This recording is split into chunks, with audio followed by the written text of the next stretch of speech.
Self. Okay, hi.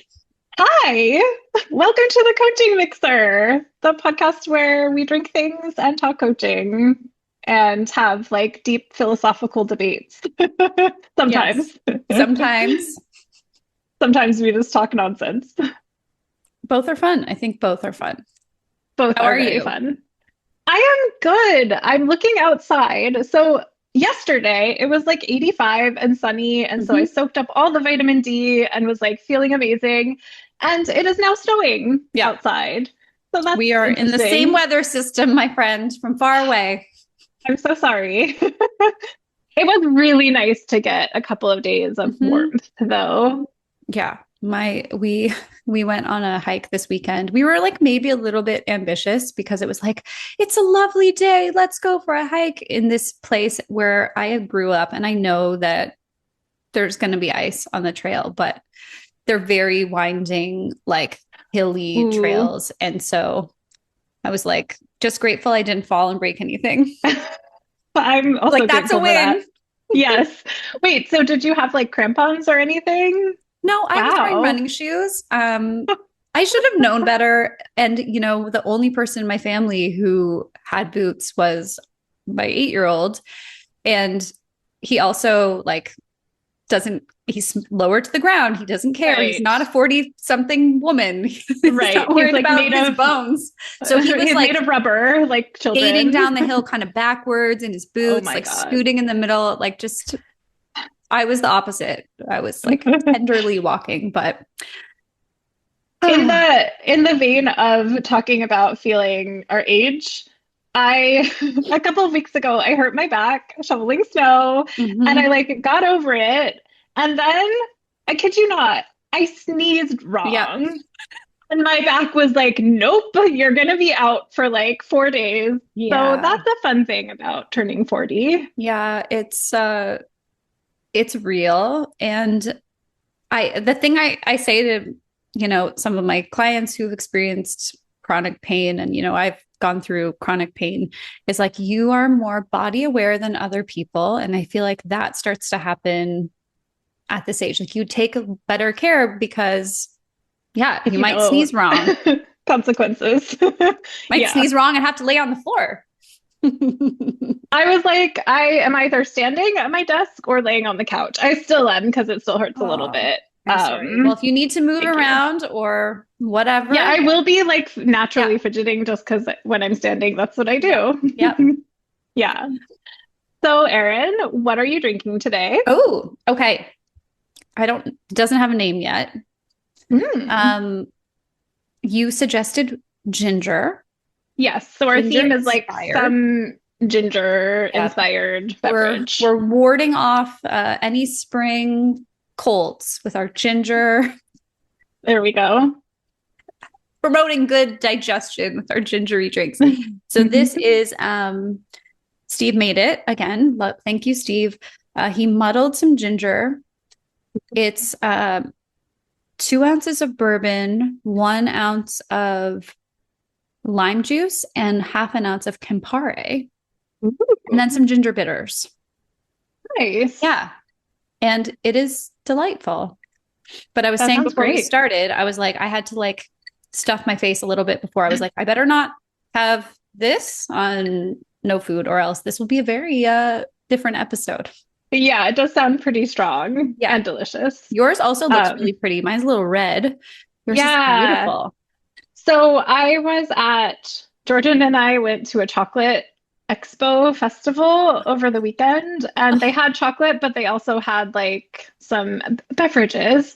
So I got to try a honey and ginger infused vodka, which was quite mm, delicious. So I decided to mix it with like mostly seltzer water and just a little splash of pineapple juice. And it's amazing. very tasty. Looks good. Cheers. Oh yeah, there's soda water in Oh, this. sorry. Not this is not Yeah. this is not just pure alcohol, everyone. Yeah. This is Mine is a like lot of mostly mostly soda. soda water. Cheers. Cheers. Yeah, delicious. Ah, delicious. Okay. This is like the dangerous sort of delicious because it doesn't taste alcoholic at all. Mhm. So Yep. only one for me. Me too.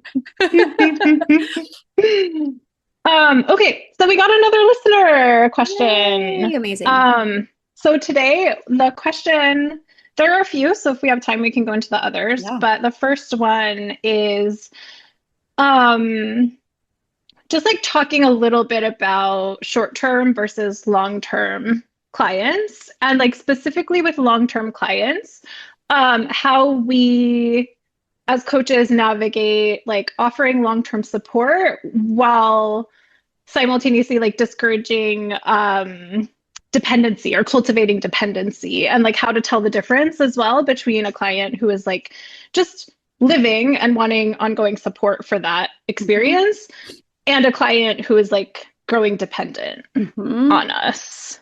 Ooh, I love it. Yeah. Such a Yeah. good topic. Do you have any initial thoughts? I have do I don't know. I think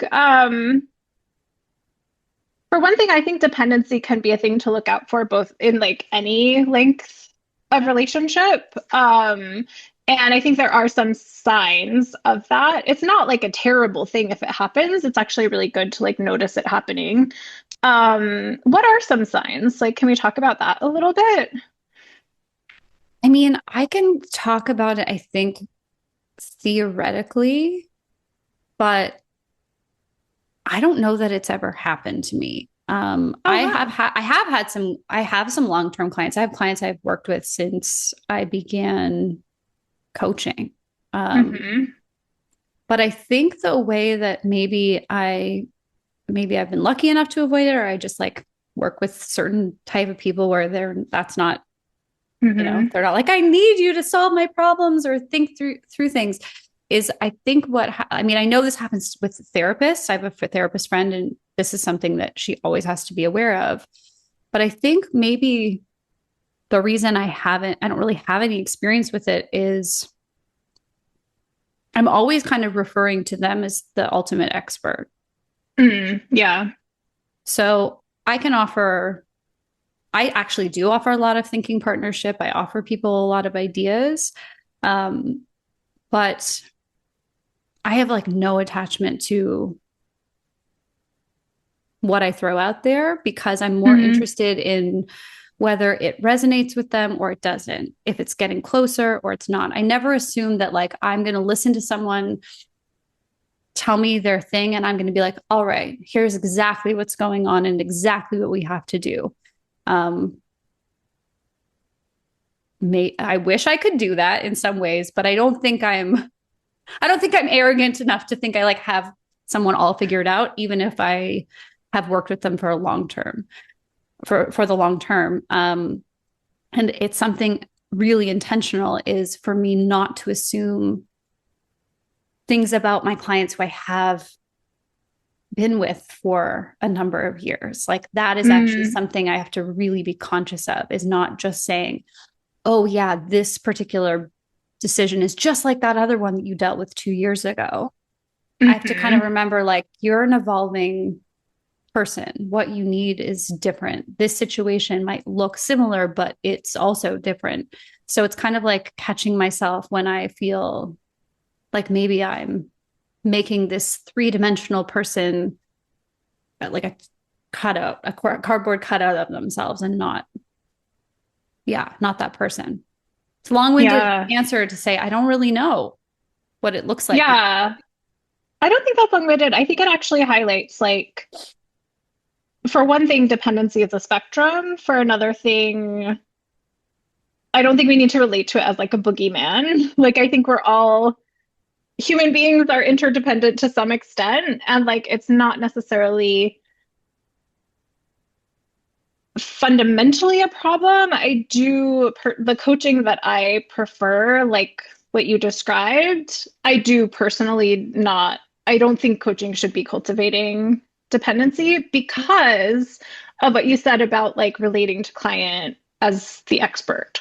Um, I think that a lot of coaches do approach coaching from the perspective of like, I need to be an expert, I need to be like perform expertise. Mm-hmm. And that can be an effective way of keeping clients for a long time. Um, but I think the truly transformational work is when a client can like rely on themselves as an expert, and like they don't have to be an expert in everything, but they should like be able to trust their own assessment and wisdom. And then like intentionally call in experts, but like not deferring to them as authority figures necessarily. I think you just touched on something that's really important. And I know that this has come up in an episode we did a while ago, but I think it's kind of the way that a lot of coaches were trained. It's like, yes, you have to be an expert. You have to be very niche. You have to really focus on the one problem, the big problem that you solve.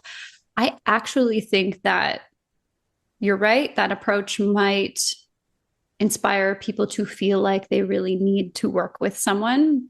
Mm-hmm. But I actually think it's a terrible long-term business solution, Mm. because if you put yourself in that bucket, hopefully you can help the person solve the problem that they came to you for. But then what do they need you for after? Right. Like then you're kind of creating some kind of like trying to drum up some kind of dependency to get a long-term client. Whereas Which I think actually is the strategy for some coaches. it Like, is the I do think strategy. there are some, and like, I do want to acknowledge, like, I think it does work to some degree. I just don't really want a part of it because I think it's kind of icky. It's a huge ick factor. Like and something, maybe one of the signs of that is like if you're looking at the way someone does their marketing and it's always only about the pain point. Mm. It's always only about how terrible this person's life is and then how transformed they will be in X amount of months or years when you, the fantastic coach, comes in and saves the day. Like, I think a lot of times that kind of marketing is focused on, hey, this is how great I am as a coach, not let me help you be better at making decisions because you actually know what it is you want in this Mm-hmm. department of your life. Then the fun part, at least in my experience, and I won't say that this works for everyone across the board in every pocket of coaching, but like in my experience, coming to sessions with clients and feeling like a collaborator with that person and an additional brain to help. They're always smarter than me. I work with people who are really smart who like they don't need me. I don't want them to ever feel like, oh, I need this person, but I can be a brain and have a perspective that maybe they don't have that can add some richness to what they're up to. And I think Yeah. that's better for long-term business relationships with people because then they know that as they evolve, I can be their coach for the long term. I'm always trying Mm. to learn additional skills. I'm always developing something. I'm always trying to respond to what they need. I'm literally right now, I work with all of these artists, and I decided it's really hard for me to relate to some of their struggles when I don't do any kind of visual art. So I've been taking like this pastels class and I'm just like having such a good time. Um, but I think it's fun because then it's like I will also stretch myself out of my comfort zone, do something that I am not skilled at and I haven't worked on at all. It's not my wheelhouse, but to just get a little bit of enough perspective on what they're dealing with and be a little bit in their world so I can have those conversations. Yeah. I think that's so powerful because what you're really doing, I think probably the reason that you are a great coach to them is not because you know how to use pastels, it's because you are a person who stretches herself. And the process of stretching yourself is like making you a more profound thought partner for them, no matter like what they're working on. Yeah, and I think, and it's funny because it is the opposite of a lot of the business advice that's out there. There was like a trend in coaching. I'm sure you received this, or maybe you were even taught this as well, because I definitely was.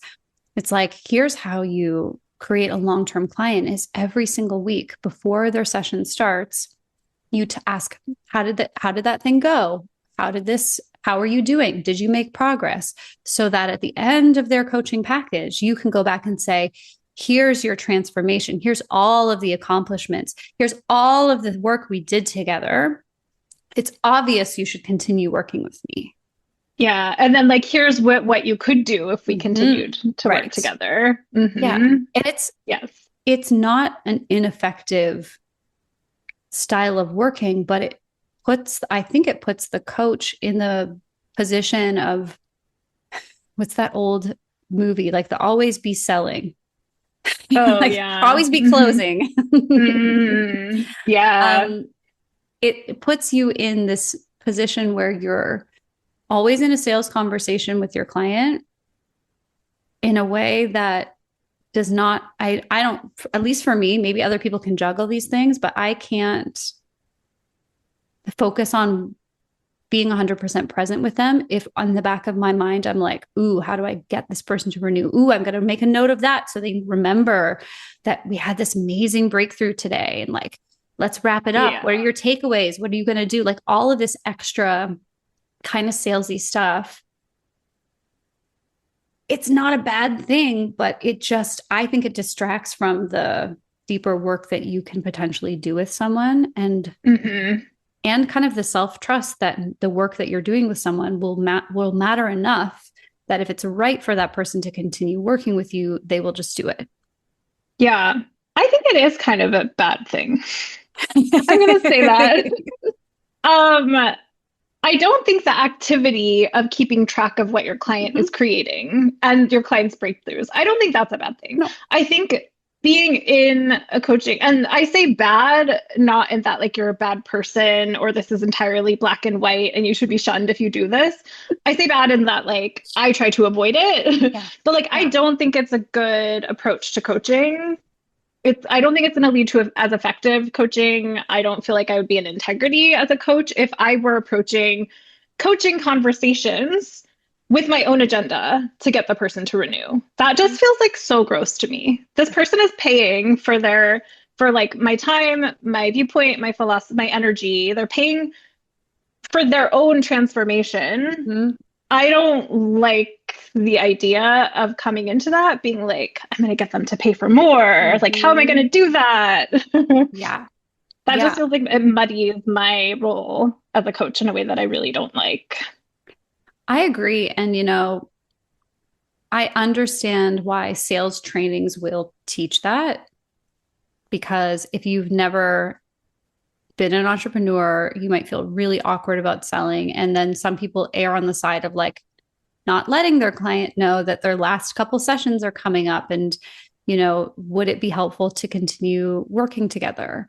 Or can I design something that would be perfect for the next year of your life? Like that's, I get it from that perspective, but I also think that maybe it's a little bit lazy to try to be using a sales technique instead of just doing your job.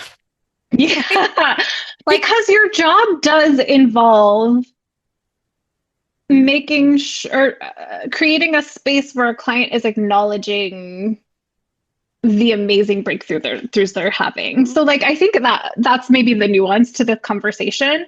It's not that the activity of being like, you did this, this, and this is inherently bad or wrong.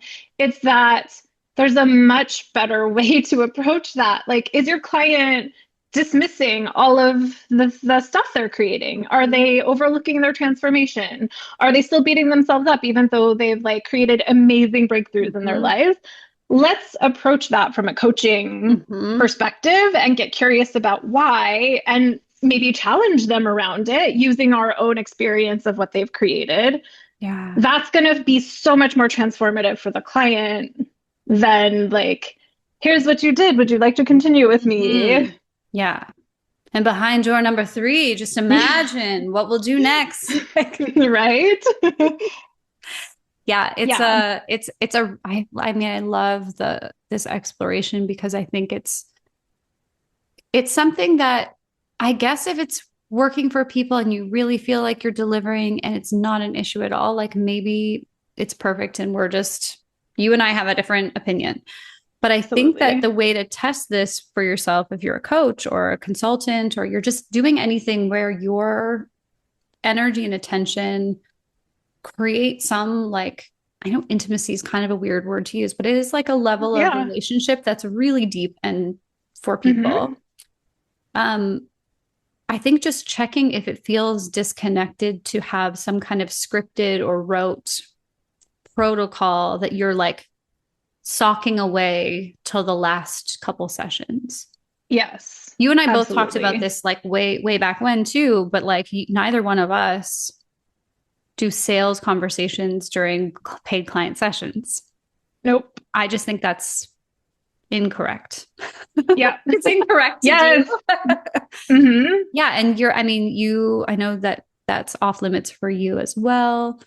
Um, The because only circumstances under which I would do that is if the client asks for it. Mhm. And I wouldn't come at it from the perspective of like trying to sell to them. I would come at it from the perspective of like helping them connect with what they want, helping them evaluate their priorities and like the resources they have available to them. Yeah, 100%. Like, I mean, I sometimes won't do it at all, but I've had moments where it's come up with somebody on a call and I'm like, well, if you have a few minutes at the end of our session today, I do, and we can talk about it.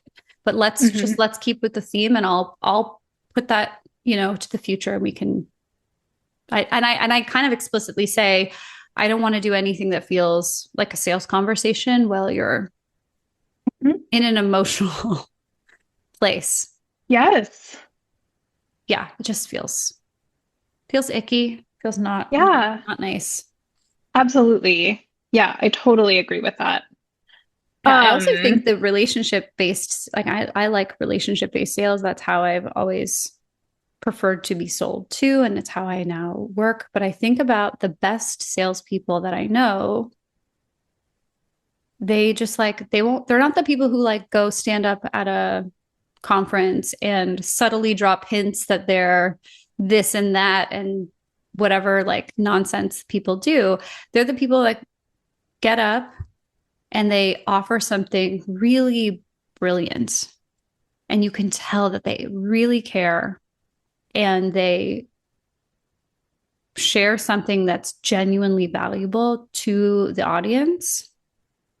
And then they just stand up and wait for people to come to them. Like it is a brilliant sales technique yeah. where you just get to be yourself and then the people who resonate the most hire you. Which I think comes back to your brilliant, pithy way of saying this, that like the most effective sales is like just doing your job. Just do your job. Yeah. Yeah. Yes. That Help the easy, person. folks. Just do your job. But I think that is so true. I want to answer this question because I Yeah. realized like I didn't. I actually do have some experience with signs that I think a client might be becoming dependent or like it's weird to talk about this because it is a spectrum like of like what is dependency, when is it like problematic or something that I would want to address. But for me, I think if a client is consistently outsourcing credit for like their breakthroughs, if they're like these are some things I might, they're not 100% like yes this is dependency, but I might like perk up my ears a little bit and dig in a little more. Yeah. So like if a client has been putting off a habit and then we coach and they leave the session feeling amazing and then they do the habit and the next week they're like, I did that thing, you worked your magic. I might be like, oh, like you did it. Let's talk about that. That if they're doing that continuously, I might just note it and maybe it's something just like kind of nice that they wanted to say and it's Mhm. absolutely nothing, or maybe it's like they're not acknowledging their own contribution. um, if a client is consistently asking me like what I think or like what they should do, I depending on the client, but like most of the time I will revert back to like, what do Mhm. you think? Where are you at? Why are you not trusting yourself on this? Mm-hmm. I do think it can be kind of annoying if a coach does that, if there is a very straightforward answer and Sure. like I actually do have the expertise to share that Yes. answer. Yes.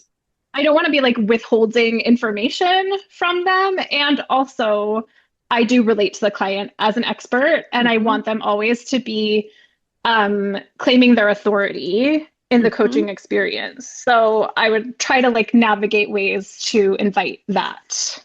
Oh, I love it. It's funny with that one. Sometimes I'll say, well, I'll offer you a couple thoughts on it. I don't know what you should do, but let me offer you some things that I've seen other clients do, some things I have tried, and then maybe we can just kind of see if there's some options that spark something for you. So Hmm. I will, if I can answer a question, I will answer a question without saying, here's exactly what you should do. Right. And then, I get the credit for it because yay. And then you can renew Yeah. like none of Yeah. that Right. stuff. I'm like, let me just bounce some ideas off of you and you can see if there's anything that like sparks a direction. Hmm. And then interestingly, with the first thing you said, I do something a little different. So Ooh. people will say like, oh yes, you worked your magic or whatever it is. This used to come up a lot in yoga. Like my perspective was like, it's very hard to screw up a yoga class. People will go, they will breathe, they will move, they will feel better. And then they're like, all the credit goes to the yoga teacher. So people would come up to me after a class and be like, that was the most amazing yoga class of all time in the history of the universe. And I'm like, well, you did the work. Like, Yeah. it's because you were breathing. It was the yoga, it was not me. Hmm. And I have a friend who is a international spiritual teacher, and he was in town teaching a workshop one weekend. And he saw this exchange happen at the end of a class. And he afterwards pulled me aside and he was like, I want to just tell you something. And you don't have to take this, but he said, when people are having their experience of you, and then your response is to kind of give it back to them. Like, I Hmm. understand you're trying to like help them own that they did the work. You didn't do their yoga poses for them. You didn't like shape their bodies or make them breathe. He was like, it is a false humility. And it's actually, you're not receiving their gift. You're kind of giving them your gift back. So I try to just say thank you now. I try Wow. to just say, you did the work. Thank you. I'm so glad you feel that way. I actually like, I'll try to kind of mirror what someone Hmm. says, but rather than say, oh, no, no, no, I did nothing. You are the one who made this happen. I have a client who's done some really incredible things, and she's very kind and she says really nice things. And I'm like, if you say those things on the internet, I am using them as testimonials. So thank you very much for generously doing that. But I just say, you are the one who was ready to receive it. You are the one who was willing to do the work that it took. A lot of people can Hmm. take it, and I will say that to her. I'll say, a lot of people can have this transformation and then just feel better and do nothing with it. But you're the Hmm. person that took it seriously and went out and created your business. Hmm. So it's a way of not me taking responsibility for it or ownership of their achievement, but it's a way of like accepting their kind words, even though I don't believe it's true, and empowering them to. I think this is like how to not, maybe because the yoga thing, I was really worried about people being dependent on yoga. Right. But my friend Jeff's like experience of that, he was like, yeah, you're just like putting up a wall and not letting people give you their appreciation and gratitude because you didn't like Mm-hmm. how they framed it. And you Hmm. want them to know that they did the work, but they know they're grown-ups. They know they did the work. He was like, just receive it. And it actually took me 3 years of practicing just saying, I'm so glad you had a great experience. Thank you so much. Thank you for giving yourself the gift, like not deflecting it.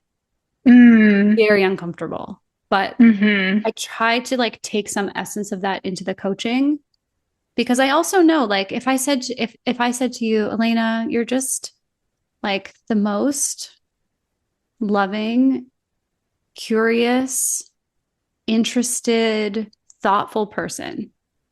And you were like, no, no, you are. I would be like, oh, my like genuine Aw. appreciation of you just got like tossed over there. Yeah.